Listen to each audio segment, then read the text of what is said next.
नमस्कार. शासन 4 यूट्यूब चॅनलवर आपलं सर्वांचं खूप खूप स्वागत आहे. तर आताच्या घडची सर्वात मोठी ब्रेकिंग न्यूज म्हणजे सरकारी कर्मचाऱ्यांसाठी आताची मोठी बातमी. महागाई भत्ता 60% शासन निर्णय निर्गमित. त्या संदर्भात या एपिसोडच्या माध्यमातून संपूर्ण अपडेट सविस्तरपणे पाहूया.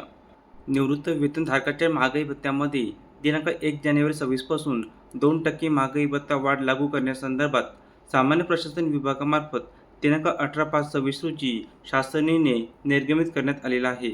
सदर शासन निर्णयानुसार नमूद करण्यात आले आहे की केंद्र सरकारच्या कार्मिक लोक तक्रारी व निवृत्त वेतन मंत्रालय, निवृत्त वेतनधारकांचे कल्याण विभाग, नवी दिल्ली यांच्या दिनांक 24/4/26च्या कार्यान्वित ज्ञापनाची प्रत ही महाराष्ट्र राज्य संवर्गातील अखिल भारतीय सेवेतील निवृत्त वेतनधारक तसेच कुटुंब निवृत्त वेतनधारक अधिकारी या संदर्भात योग्य ती कार्यवाहीकरिता अग्रेषित करण्यात आलेली आहे.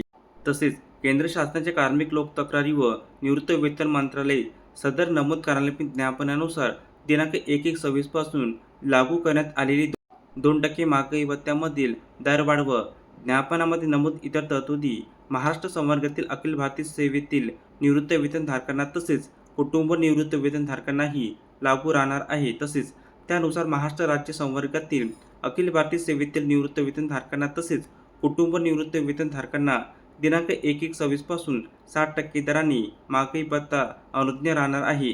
धन्यवाद.